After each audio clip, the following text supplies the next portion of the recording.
Hello, everyone, and welcome into crushthestreet.com. I'm Kenneth Amaduri, and I'm joined today with a returning guest, someone who's been on the show a number of times, and somebody that I really respect. He's someone that's unfiltered. He really speaks his mind, truly. I watched him during Hurricane Irma just be so candid, so transparent, just communicating and being open with his audience about what is going on in his life at the moment, dealing with a real life tragedy or catastrophe, even though it ended up being fine. But such a personable guy, Jsnip of Realist News. He's got a great YouTube channel and someone who covers the news unfiltered, and that's what I love about him. Jsnip, Joe, thanks for coming on Crush the Street with me today. Hey, it's a pleasure to be back. It's been a while. I know you guys were reaching out. Let's chat. It's been a little while, and I'm out in the middle of like the Southwest doing some treasure hunting and exploration out there. And I'm like, I can't really do that right now, but that's like I'll be back in a freaking month, So yeah, I was looking forward to coming back on. It's been a while, but it's been some exciting times. And I was gonna say you say well respected. I'm like, I don't know about some of those comments in the comment section, boy. It seems like anyone that has a YouTube channel these days, boy, there's some people that just give you hell no matter what. It is what it is. But it's all the good comments make up for the bad. So yeah, I think that there's a few people that might appreciate me a little bit. Yeah. Well, my goodness, look at what's going on with Tony Robbins at the moment. He's just getting slammed by BuzzFeed, and it's just unreal. Like, he's helped literally over the course of 40 years of doing, he's been helping millions and millions of people, and you have one or two complaints out of millions, and that's what surfaces to the top, and that's what everyone hears and is now seeing, and he's just really putting a lot of pressure and stress on him at the moment. But it's just the nature of bad information, negative information, that seems to come to the top. But focus on the positive and just keep doing what you're doing. I appreciate the work that you do. Yeah, I appreciate it. Yep, I'm with you on that. All right, we got to touch crypto. The last time we talked, it was in the middle of the bear market, and we were talking about, hey, the value that there is in crypto and Bitcoin and some of these other projects. And of course, it was harder for people to have the foresight to understand that when it just seemed like this bear market was never going to end. Was it going to stop at 3,000? Was it going to stop at 1,000? Was it going to correct to $500? Fundamentally, we never really believed that's the value of Bitcoin if we use that as our benchmark. But we know that bear markets and markets in general can be irrational. But here we are, we're hitting $8,000. I know we're coming off of that a little bit here. Again, looking at Bitcoin as the benchmark. But what's going on? I mean, what are your thoughts here, Joe? Well, I think it was kind of like last time we talked. It's like, look, it's a bear market. This is the crypto world. The ups are great and exhilarating, but the downs can be gut wrenching, make you want to throw up, throw in the towel. And the bottom line was people should be buying more. Now, if you already put in all you could put in back then, and you're like, I'm not dipping into my bank account anymore, probably because people are nervous. I'm with you, but leave your stash at least. Don't go and just panic sell because you think at the end of the world is. I'm like, we've been hearing the end of the world for Bitcoin for years now. Every cycle, every time there's a big bear cycle that comes in, oh, it's the end of Bitcoin, then it rebounds again. And last time on the way down, it was like 6,000. We're not going to go below 6. Don't worry, we won't go below 6. I'm like, I don't know. Never say never, people. It can go where it needs to go. A lot of money pushing it around. So of course it went down to 5s. Then the experts, it's not going below 40 something hundred and get hit 4, then 3 or 30. I think it was actually 3,100 something change. Maybe was the low, if I recall. But yeah, then all of a sudden, oh well, we might go to 25. We might go to 1,800. And yeah, there's charts that could support that. But it's like the market will figure out the equilibrium. Like it'll figure out where it needs to go. And like you told me a minute ago before we started recording, you were buying under a certain price. Like, hey, I'm going to buy more. And you said something we all know. I should have bought more. And it's like, yeah, could just about double, maybe doubled or tripled depending on when how low you got. But this is the world. This is the crypto world. The ups are great. The downs can be scary, but it seems to always rebound. And this has been going on for years.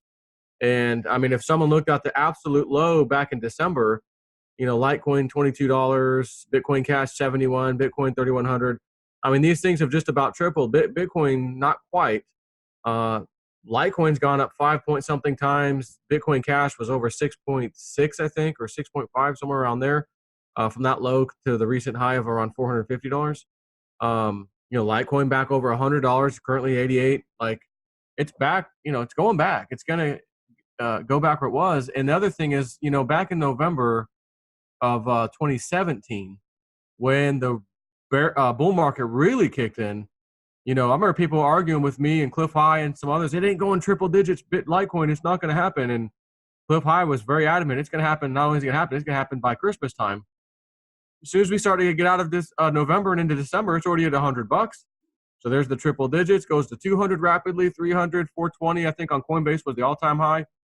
And so why I'm telling everyone this is, then we had another year plus, slightly over a year of a bear market. But it was only $100 roughly in November. I'm just talking Litecoin now. If you look at Bitcoin, it was, 8, 9, 10,000. It got to 20 so fast, like it'd make your head spin. So it's like these things can happen in the crypto world, and there's huge money to be made. But, some people get a little aggravated because, it's just a speculative thing. And then others are, well, no, that's great. It's a speculative thing because everyone wants to make money. And if we can play a market and actually win for once, instead of playing with the big boys on Wall Street, like, hey, good for us. So I can see both sides of the coin. The bottom line is both people are going to win, I think, with crypto. The speculators will win. They're going to make huge profits as long as they don't get their emotions in the way like a lot of people did and sell out. And then the other people who want to see what the technology does for humanity, replacing antiquated systems, financial systems especially, even government accounting, those are going to, I think that's going to come too. So then we're going to have a system where you can't hide anything anymore. James Comey and the FBI can't say, well, we had these messages or these memos and we lost them. Nope. If it's on the blockchain, it's there forever. So I think this could kind of force government to be a little bit better than they've been and are typically how they have been throughout history, where they become oppressive and start, going the wrong way, basically. This can kind of keep them in check, in my opinion. So anyways. Joe, what are your thoughts on gold as it compares to crypto in light of this bounce off the low we've seen? Crypto has seemed to steal the spotlight in so many ways from the precious metals sector, rightfully so. You see it in the comments all the time now. People are like, I sold my gold. I sold my metal. Gold is antiquated. Gold is a relic, even though it's really only been a couple of years where we've kind of dealt with this suppression, if you will. And gold has been around for thousands of years. So what's the balance of this? And, as it pertains to crypto, largely stealing the spotlight of, the sound money hedge against crisis vehicle. Well, I mean, like you said, gold's been around for thousands of years. It's been money for thousands of years. Same with silver. It's little brother. Both gold and silver go together. And, recently we'll see it, gold's almost to $1,400 and it gets slammed back down to 13, 1,200, 1,250. And it's back nearing 13 again. Same with silver, gets near $16, back down to 14, 15. And, we all know this, the prices are set on the COMEX market, basically Wall Street. And they rig the prices through these paper derivatives contracts. It's a nonsense game, but they've got to control it. Governments have to control the price of competing currencies. And since gold and silver have been currencies for so long, that's a kind of a thermometer to some of the countries out there, especially ours, money. And if gold starts going up, it shows, whoa, you guys are printing too much money. Well, if you can control the thermometer, so to speak, well, then you can pretend that everything's fine and we're not printing that much money. But the interesting thing is in the crypto world, it kind of shows, the thermometer, but money can still come in and move it. We have things like Tether, which is not printed, but created by, Brock Pearson, some of those guys, and typically goes through Bitfinex exchange. And it's worth $1 each. And they've got 2.5 billion roughly of them out there. And there's been some conspiracy, of course, about, well, you've never shown that you had the backing of $1 for $1 with those things. And so my point of this, just briefly telling you that is, well, they may now have a way to buy and manipulate crypto with free money, free Tether that they create out of nothing, essentially. And now the New York Attorney General is looking into it and is basically putting a microscope on them, under them, or them under the microscope. So we may have some rough spots in crypto if this thing blows up with Tether and Bitfinex. The market drops pretty heavy duty on that news. But I will say, it wouldn't be the first time an exchange or some kind of issue like this has come up. Yes, they were always negative to the market. The market always dumped, but it always rebounded as well and went on to make newer highs. So if there is some corruption in this system, this crypto system, I'd like to see, like everyone else, get rid of this. We came here to get rid of you guys, and then you followed us over here, created this fake coin, and now, can technically move this market. But back to gold and silver, they're always going to be around. I mean, it was just recently, and I say that probably months ago, where I'm reading an article like, the central banks of the world have purchased more gold in, I don't know if it was a quarterly thing or the yearly thing, I don't recall now, but it was more gold than they've ever done in that same period of time ever before. So, I'm gung-ho about cryptos. I think there's going to be a place for cryptos. We're going to make money in cryptos. But apparently the governments of the world and these central banks are, for some reason, wanting a whole bunch of gold. So, I mean, is it possible that our system of finance, everything's going to be, backed by gold, a crypto backed by gold at some point, or some other, where the gold's the underlying asset, crypto starts getting used as money somehow? Not to say that the world governments are going to use Bitcoin or something as their currency. No government will ever give up its, as it's going to say, its sovereign duty to print its own money, because that's where all the control is. So they're always going to do that. But if they do go on some kind of crypto, that means the other cryptos are definitely legit, and people are going to probably be too late to the race, as typically happens. And the rest of us who got in early are going to be pretty happy. But I do think there's a place for both gold and silver. I was telling people a while back, if Litecoin ever dropped below $99 or $100, I may unload some of my silver. But when the time came and it did go down, I said, below 100, I'm like, no, I don't care. No, I can't. I got to keep my silver. Like that's my safety net, no matter what. Even if I could sell some and buy the super dip on crypto, like, nope, I don't want to do it. So I felt real strong about keeping it. So I kept my silver, and I just traded a bit with crypto in and out a few times this year. And so, yeah, I think there's a place for both, honestly. And I do think at some point, and I couldn't even throw a dart to tell you when, honestly, but I do think at some point we are going to see gold and silver go crazy high in price because of all the central bank printing across the planet. And even though they rigged the prices, there's going to be a point where I think it's just too obvious, too much, and things are going to, crap's going to hit the fan. So I want to be in crypto, and I want to be in gold or silver at that time, and I am. So, it's interesting. You have these big companies now, Facebook, Starbucks, JP Morgan. They're starting to introduce their own crypto, their own token, their own coin, for their corporation, their network. And it's interesting because, for the disinterested, uneducated person, it's going to sound like a Bitcoin comparison, Bitcoin copycat. I don't necessarily know what Bitcoin is, but I know who JP Morgan is, so I'll buy the JP Morgan coin. And it's interesting because I feel like these companies understand that the blockchain and digital currencies are going to be the future, and so they're going to take advantage of the optics of it and take advantage of it. And in some ways it's fine, but it's fiat, if you will, because they're just stable coins to go in and out of the ecosystem and be able to interact with loyalty and rewards and higher efficiencies, bypass American Express, bypass Visa and these different companies, and transact within the network with these tokens. But if we did have some hyperinflationary event, we already have the banks getting into this area of crypto, where I almost feel like they're going to be one step ahead to be able to salvage the situation and keep control over the money system, because that's something that they don't ever want to lose control of. And I feel like, the JP Morgan coin is an underlying attempt to stay in front of the trend from what's coming down the road. So any thoughts on that? Anything you want to respond to in regards to that?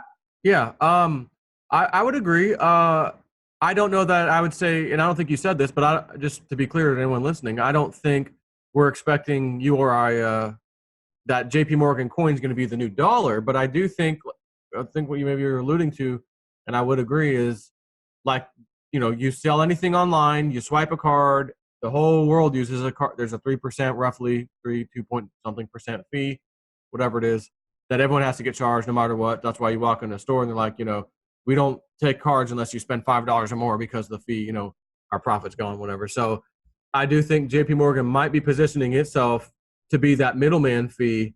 And the thing here, though, is even if they are, they do still have to compete with some of these other coins out there, whether it's Ripple or Digibyte or whatever. Pick a coin, Litecoin. Although I don't think Litecoin would probably be in there, but they're going to have to compete with a space in which most of us say, and including these crypto companies say, we're here to get rid of that fee. Use our blockchain. The fee is basically what the fee is on the blockchain for everybody, and it's a fraction of a fraction of a fraction of what you used to pay.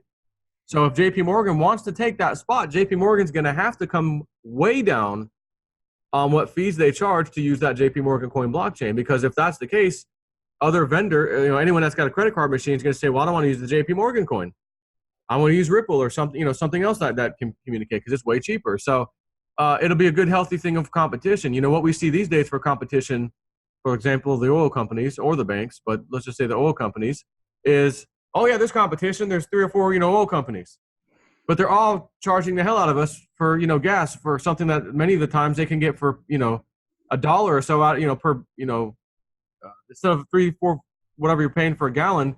Theoretically, we could have gas for like, well under $1, but they all are, kind of in cahoots with each other. So, oh yeah, there's competition. We're all just going to keep jacking the prices up. Oh, okay. Kind of like when you get a loan in for your house, say, oh, we got 5 lenders. Well, they're all about roughly the same price, with the interest rates. So what I like about blockchain is they come in and get rid of all these damn middlemen and just, hey, there's no real fee. We're not charging a fee. The blockchain is the blockchain. Everyone that has a computer or a node of this current blockchain, whatever the coin is, you're essentially allowing the rest of the world to commerce like together. So it's like, it's just going to take over if these guys aren't careful. So I think they realize that, so they have to get in. JP Morgan's got to get in and do something, but I don't, see like JP Morgan becoming the new Visa or MasterCard. And if Visa and MasterCard were smart, they'd be hurriedly creating something to replace it. But again, they're realizing we've had this little 2-3% fee we got to collect forever just to do nothing besides be a middleman, so to speak. And even then, like, you're not using their phone lines. You're not using their internet fiber or whatever. There's just a communication system that goes through Visa, MasterCard for the credit card system or debit card system. That's it. So it's like you're a middleman. You're not even really a middleman, and you're collecting this. So if you guys are going to continue to do that, you better, come way, way, way, way, way down on the fees. And again, just make your blockchain, show what your fees are, and let us decide. Because again, if it's not good, we're gonna leave. As far as countries, I do think countries at some point will issue their currencies on the blockchain, and it will be in my opinion, it will be their blockchain. So they may take the open source code from Bitcoin or Litecoin or Digibyte or whoever and say, oh, we like that one, we're going to use that one. And of course, their system will be probably kind of like Ripple, where they can add money later on if they need to, because how governments like to do that. But that's kind of anti-blockchain, technically speaking. It should be a certain number of coins, and then they fractionalize off as things grow. But a government is government. Like you said, they're going to always want to maintain control of that money system, so they have to do what they have to do. But it's also an out, I think, for them to deal with all the unfunded liabilities that every country has. We're massively up to our eyeballs in debt. And then we have all this off the record, basically, debt that we don't really talk about. This is the official number, but over here is like 4 or 5 times that amount that still has to be dealt with. So I think our governments, maybe America in particular, I don't know, will find a nice stealth way to kind of deal with that stuff and transition everyone off onto the blockchain while that's kind of, building up, and they'll just keep printing more money until, we have some major problems. And then all of a sudden the blockchain will be there to kind of save us, so to speak. And by that time, people are already going to know about it because they're going to be using it for other things. And we got years, in my opinion, many, many years from now. But I think that's what will ultimately happen if I had to, throw a dart, my opinion out there. Yeah, no, I would agree with you on that. And it's interesting the way the governments go and the extremes that they go to. You started reminding me about gold, um, and the dollar being backed by precious metals. And the problem with that system is that it wasn't immutable. They were able to take the dollar off of the gold standard at the switch of a button, right? Yeah. So what's the point of having a gold standard if they can take it away at any point? It's still the faith in the country and the stability of the country if there's this opt-out button at any time they want to get away from it, as opposed to, let's say, what we have with Bitcoin or gold itself. There is no opt-out. There is no way to change it. There's no way to mess it up, if you will. Right. Which is very powerful, and which is why I think a lot of people, there's going to be a lot of misinformation, a lot of confusion about everything going forward, because there's going to be this campaign to confuse people and to, conflate Bitcoin because it's blockchain with, a government issued blockchain currency, and cause people to think it's the same thing when they're completely different. One will be able to be centralized and controlled, and the other one is its own thing. Power in the hands of the people, not power in the hands of the government. Yep. And I think we'll see at some point the stock market and, shares of a company will be obsolete. It'll be gone in favor of crypto. Like we've heard already, you have an IPO, initial public offering, and then we have the ICO, initial coin offering, which really got big in 2017 when the whole thing took off with cryptos. But I think that's what you'll start hearing from now. And even if they want to call it an IPO still, you could, but it would be on the blockchain. And I could sit here from my computer and say, oh, just send some Ethereum or Litecoin or Bitcoin or whatever coin to that company, and I get so many, shares or cryptos back. It'll be the new way. The one thing that needs to change, though, is currently being an accredited investor. This nonsense where, you got to show you've got 200 something thousand worth of liquidity or liquid assets or whatever, and then you can invest in something. Well, last time I checked, I'm an adult and it's my effing money. And if I want to invest in something, damn it, I'll take the chance. I'll take the risk. I know there's risk involved, whether I'm making 200,000 or not making, but I have 200,000, in proof that I've got to be an accredited investor or not, or if I've only got $1,000. What's the difference? Even if I've got $200,000, but I'm only willing to put 1,000 into something, and maybe I, who am not a accredited investor, also have $1,000. I don't have 200, but I got 1,000 just like you do, and I also want to invest. What difference does it make because you happen to have 200K of net worth available or liquidity or whatever that you can show, and I don't? Like, right. They need to back off that, and I think cryptos may start putting some pressure on that. So if they can change those rules, that'll be great, because then the mom and pops can come in, all of us can come in, and not worry about the Security and Exchange Commission coming in. Oh, well, the company, you're not allowed to issue an ICO or do an IPO or whatever because this might be a security, and since it's a security, blah blah blah, you have to do it this way. And I understand there needs to be regulation, and that's okay. Just do the right thing, do your ICO right, but let people invest who want to invest. That's the good thing. You could maybe only want to put $10 in, $50, $100, $1,000, whatever it is. Back in the day, I always talk about Amazon when it was $1 to $2 a share. What if someone put $100 in and got 100 shares? Well, the thing went up to $1,700. Therefore, 1,700 times 100. That's what you would have got off that little tiny investment. So, you got to be an accredited investor to play this game. I think they need to get rid of that. Let people, adults, you got to be 18 or whatever to invest, or your parents can do it for you. Just like they can go buy you a savings bond, earn almost nothing.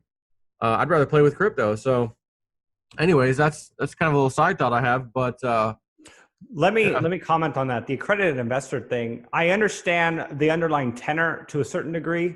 Okay, well, we want to protect people, but again, like you said, we're big boys, right? We can make our decisions for ourselves.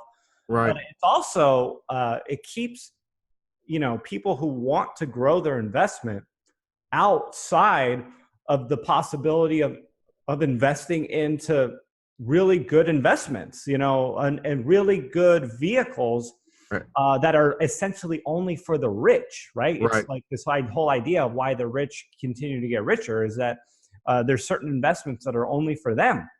And I mean, that was interesting. I remember calling JP Morgan to see what it would be like to become one of their big clients, to put some money with them. Like the minimum investment that they would require is $10 million for you to be able to invest your money with JP Morgan. I just thought that was interesting, just to gather that information from them. So it's like, the rich getting richer and being excluding everyone else from these opportunities, which is, backwards in so many ways. So yeah, I just have a feeling that'll change. I don't have no proof, but I just have a feeling with crypto and stuff that there's gonna be pressure. People can say, yeah, hey, we want to invest. We have these little wallet platforms. We can do it from our house. It's easy. Like we're in charge. Like, hey, back off on that. I think we may shockingly see that they do at some point. I don't know. I could be wrong, but I just feel like we're going to see that at some point. We're going to make some progress finally, and not this old system like it's been where like you said, you rich get richer. It's a big club. I always like to use George Carlin's phrase, it's a big effing club and you ain't in it, because he's right, but we just want, we want to kind of join. Can we join a little bit of the club? Like let us invest in some stuff. Let us handle our own money. Like it's our money. Don't tell me like it's our food. If I want to eat trash and trash my body, it's still my decision. But don't tell me you can't have sodas in the city. We're gonna charge a soda tax, a sugar tax. Like get the hell out of here with that stuff. We need freedom, not more of this garbage. Right. So true. All right, let's talk about last time we had this conversation, we did an interview. We were talking about the midterms, the chaos of the midterms. In Florida, you had the DeSantis versus Gillum, and there was a lot of misinformation on what was going on with that. And sure enough, DeSantis won. And then, Scott versus Nelson race. I mean, those were the two big ones that were going on in Florida. And you had the Republicans come out in front, even surrounding this large misinformation campaign coming out. So having said that, I mean, what are your thoughts on 2020 Trump? Trump got away, and I don't say that to berate him, but he was vindicated. There was no collusion with Russia, and the Mueller report proved that. Right. What is the implications of that, and is that going to continue to fuel the Trump fire that really swept the nation and is, arguably battling and fighting against the deep state? All right, so I mean, Mueller, honestly, everyone knows Mueller already had all the information he needed, 18 plus months ago, way before the midterms. He had everything he needed.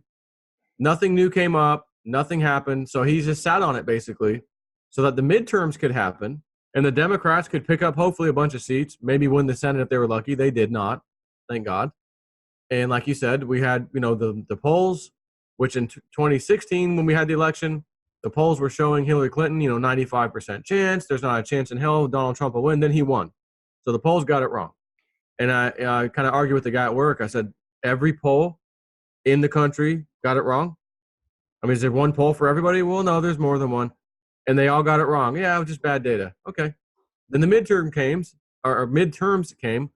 And like you said, those two candidates in Florida, for the Senate, I think, seat, and then the governor. And sure enough, the Republicans won.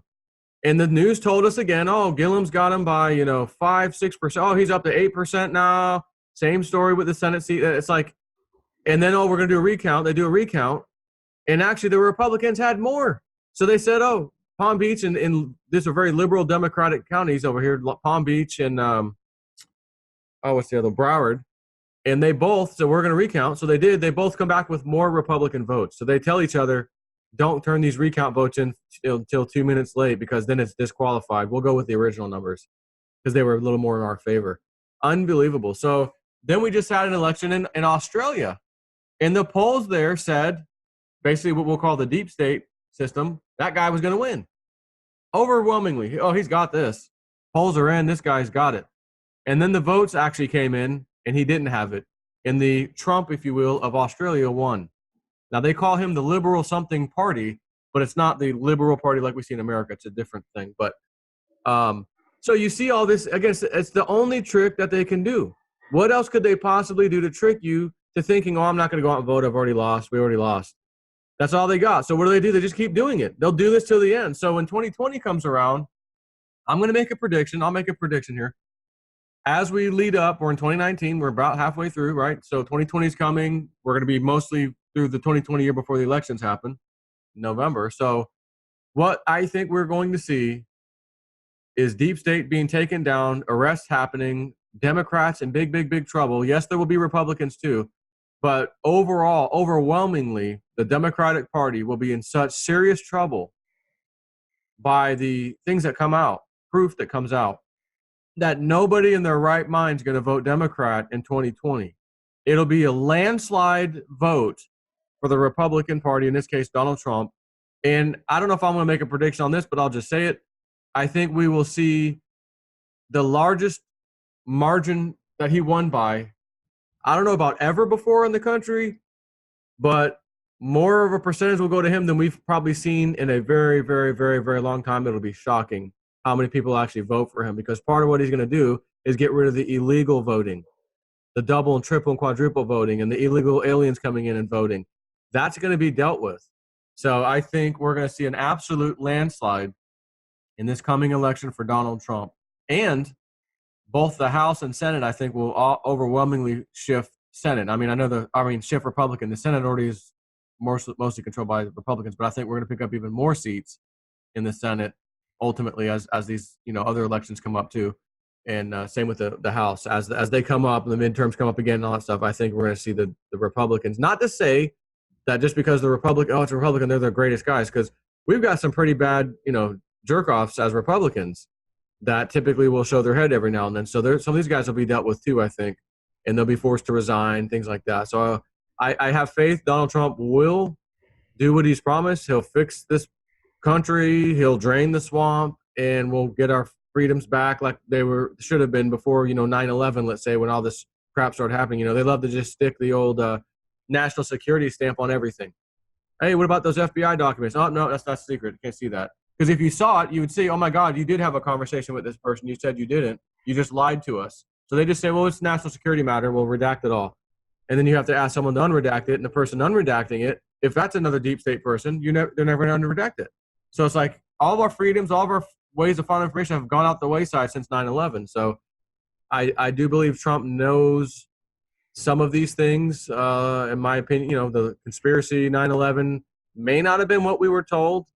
I also strongly believe that he knows Barack Obama's birth certificate was a complete fraud, because I remember, what was his name, that was calling him a few years ago and updating him, Jerome Corsi. That was a Democrat that was actually brought that to everyone's attention. Everyone called it a racist thing. Right, oh, yeah, right off the bat. And the other thing was, with Sheriff Arpaio, who was actually looking into the cold case posse, whatever he called himself, they looked into the birth certificate thing, and they brought him to Hawaii, and he said, we're finding there's actually something to this, and this is troubling, so we need to really investigate this. And they did, and what they've come up with is that the document we got to see from the White House, his birth certificate, is a complete fabrication, is a fraud. And because Corsi was talking to Trump, I'm certain Trump knows this, knows that our country, we were having a freaking takeover by a Muslim guy named Barack Obama, and he's numerous times has said, oh yeah, my Muslim faith. And one time the news guy had to correct him and go, you mean your Christian faith? He goes, oh yeah, my Christian faith. Like, you don't mix that up on accident. You don't accidentally call yourself a Muslim if you're a Christian, and you don't call yourself a Christian if you're a Muslim. You don't make that mistake. It's like calling your daughter a son, which, by the way, he did twice. My two sons, my daughters. Like, I look at this stuff, and my conspiracy mind says, are these people like put together? Did they adopt the girls? Like, was this a put together family, like for Made for America? You can't remember that you have $2. You're calling them sons. You called your wife Michelle Michael. Like, I would never accidentally call my wife if her name was Michelle Michael. You just wouldn't do that. So again, I think we've been hoodwinked. It's a fraud, and it's going to come out. And I'll say one other thing. There's a guy named Mark Taylor that swears he's gotten visions and things from God. He lives in Florida, former fire chief. And he says, I got it one time. He said, I saw the Supreme Court justices being picked by Trump. First, it was only going to be a couple. Now it's going to be at least 3 or maybe 5, he said. I forget. He goes, but one of the big things he said, when I was told, by God or whatever, his vision, he said, I saw that when two presidents, former presidents, are dead, the remaining three will be indicted at some point after that. So that would be a marker to watch for. Well, as we know, Papa Bush has died not too long ago. Jimmy Carter the other day slipped and broke a hip. He's very old, and we know what happens when the old people start falling and breaking hips. Typically, they don't live much longer. Just for whatever reason, it's just like almost like an omen, a sign. It just happens with elderly people. So, is he about to pass the bucket here, or kick the bucket months from now, a year from now? I don't know. But if that happens, I'm just going to tell people, look out, because you may be shocked if you do see, in fact, three presidents, which would be George Bush Jr., Bill Clinton, and Barack Obama. So I thought, well, the guy may be right. I believe him, actually. I think what he said is going to actually happen. So we're going to turn the corner at some point. Trump's got a lot to deal with to undo what these people have been doing. And I hope he's successful. Joe, I was watching Hillary Clinton on one of these comedy shows, these political comedy shows, right? Yeah. The Daily Show and Jimmy Kimmel. And I just watched her talking about how the Russian interference with the campaign was the reason why she lost. And she was of course acting like she was above it, but her biggest concern was that, future candidates might have to deal with what she dealt with, and lose at the hands of Russian interference. And I'm just kind of blown away by this. She's tried so many times. The American people in many ways rejected her. She's been a total fraud. She's been anti-American in so many ways. And yet she has this arrogance about her that's like, oh, hey, I lost because of Russian interference in our election, not because Donald Trump beat her. Right. What are your thoughts on this? How are the people, the American people who aren't tuned in, going to be educated and understand that so much of this stuff is just fabricated, and there's a narrative that is not being told? Well, think about it. Every time there's an election, they're every 4 years, and many times the president will win 2 terms. So let's just think about this for a minute. Barack Obama got in 2008. He got his 2 terms. So the internet, while kind of got going in the 90s, I like to usually say the turn of the century, because that's kind of when high speed came out around the year 2000. Not that everybody had it, but people started getting online, and so we've only had a few elections since the internet's been around, right? Let's just call it 4 elections, 3 to 4 elections since the internet's been around, and we all can transfer information. Well, YouTube didn't come out until 2005 or 6. Then it was bought by Google, of course, because they probably saw that this is a medium for people to communicate, and we need control of everything, so they bought them out. And as we see, like me, I'm getting hammered by YouTube all the time and strike for nothing, and I got to appeal it, and I'm on a second appeal now, and they haven't even answered me in like 20 days. No comment, and usually they answer 2 to 3 days. So anyways, we now have people like me and you. We could sit at our desk like we are right now.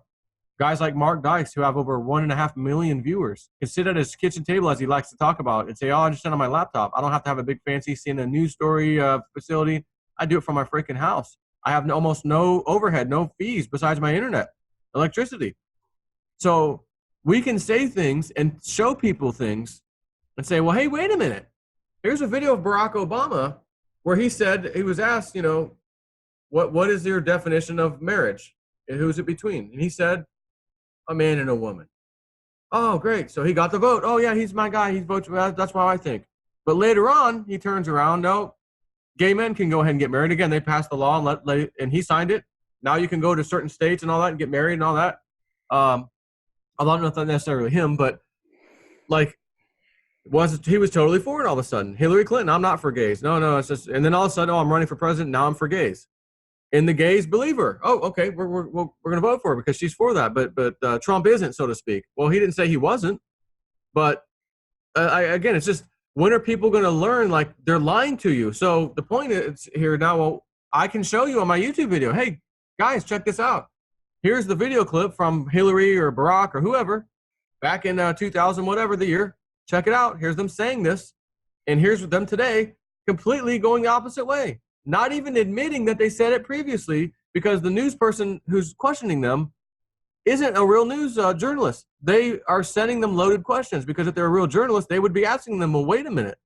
You said this in 2003 or 4 or 5 or 6 or whatever, and now you're saying, what changed? Why do you change your opinion?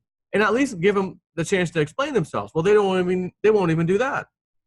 They will simply just roll with the question as if it was the first time they're being asked. So guys like me, Mark Dice, whoever, can put that in front of people and say, look, you're being lied to.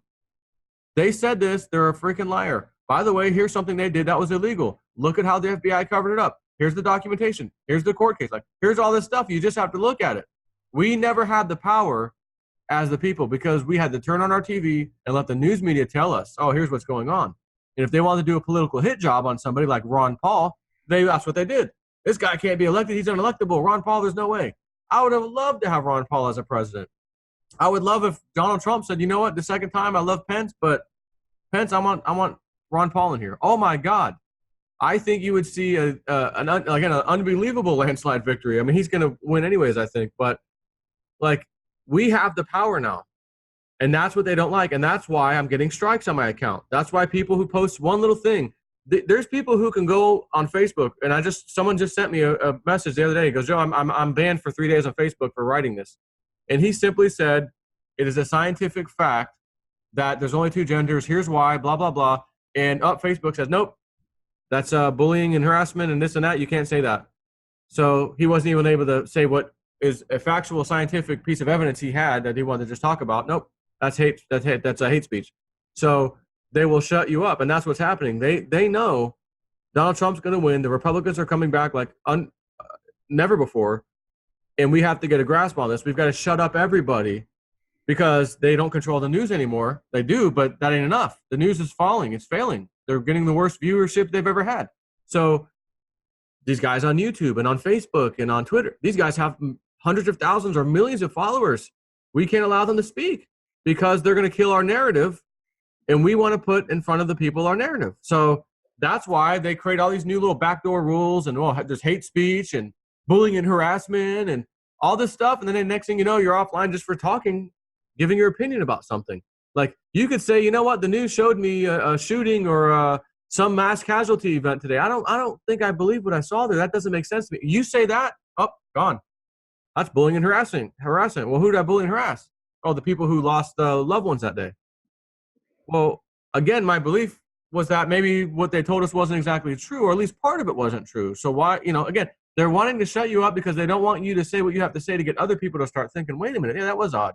Hey, wait a minute, that girl in that shooting video, she's been there 5 times in 5 other shootings across the nation. That's odd for one person to keep showing up, always crying on her cell phone and always in the front picture because she's so dramatic. Wow. So things like that. You just want to share with people like, well, I'm not saying this didn't happen, but guys, just look at it. And then all of a sudden, boom, bullying and harassment. You can't talk about that. Yeah. So I've left that alone. I don't even want to cover that stuff anymore. Right? What's that? DTube. That's that crypto blockchain. Or BitChute is another one. Yeah. But that's the other problem. Because you guys could just create your own platform. You're an IT guy. You could put up a video site. I'm like, I could. Actually, I could. However, imagine having public access like everyone. It's fair for everybody to go in the main street and talk and commerce and whatever. And then you being told, you're being treated unfairly there while everyone else isn't. And you live in a free country. So you're like, hey, I got a problem with this. You're not doing that to them, or them, but you're doing it to me. And we're all doing the same stuff. Why are you picking me?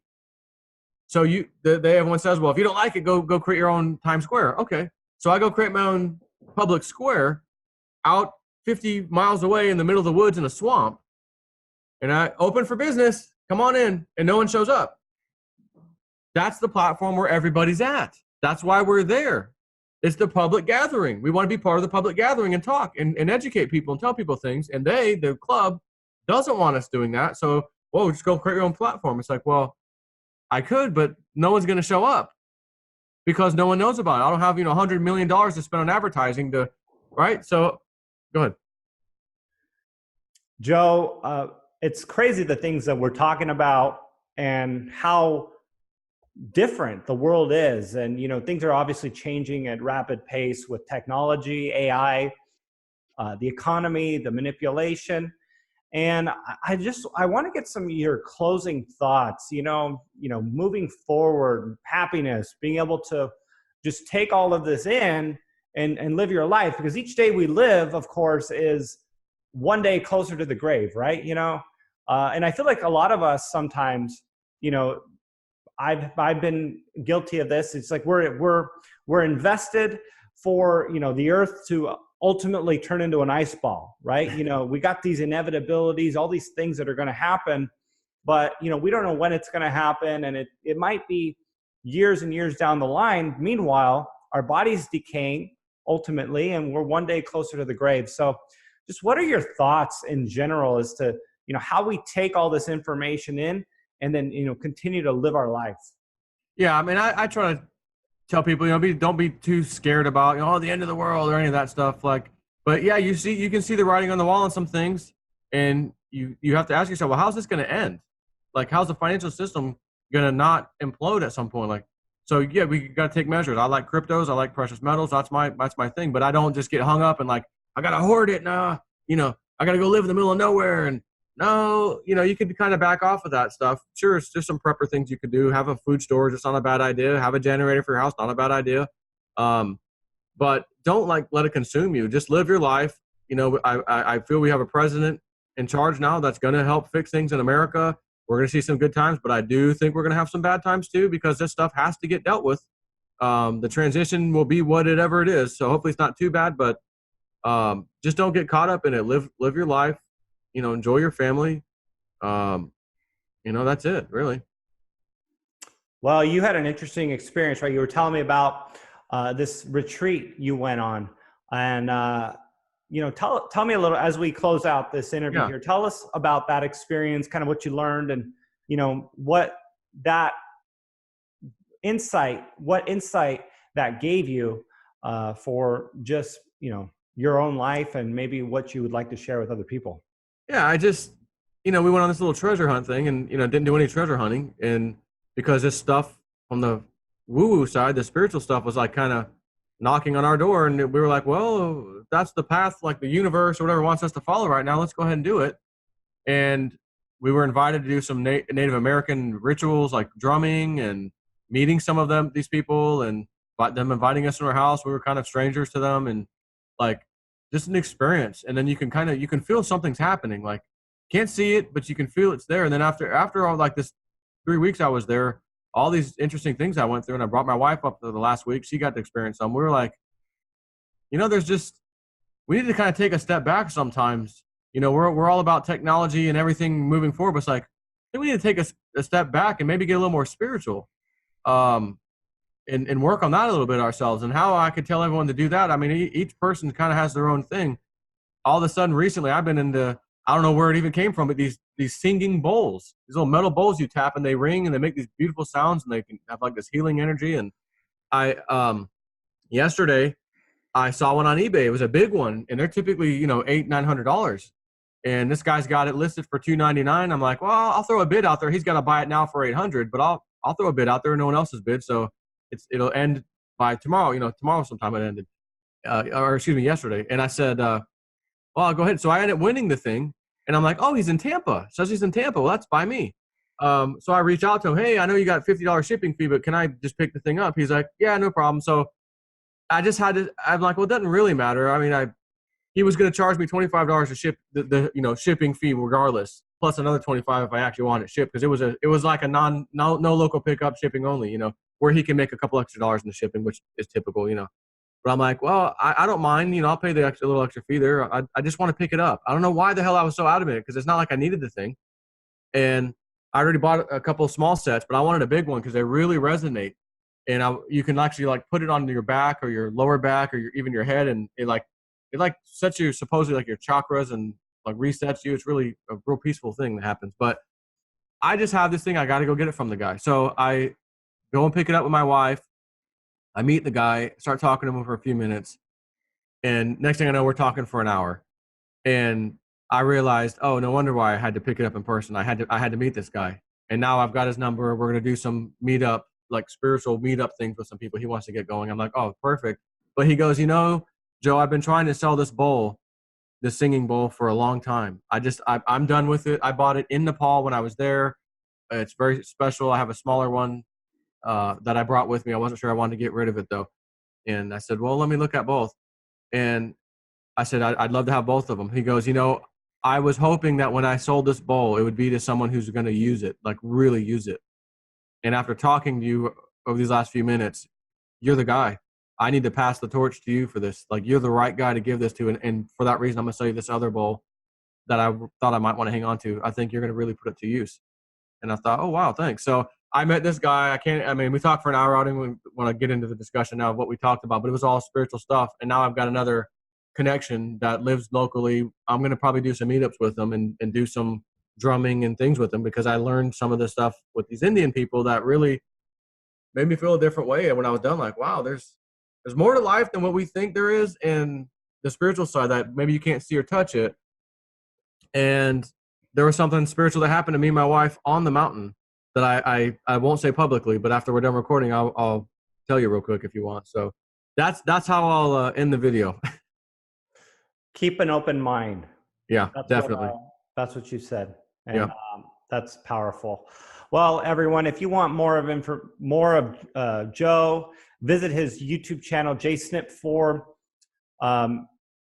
He's just one of the most up-to-date. He communicates very personally, and even from this interview, just speaks from the heart. And that's one thing you'll get from him, which I greatly appreciate. So, Joe, thanks for coming on Crush the Street with me today. Anytime. Thanks.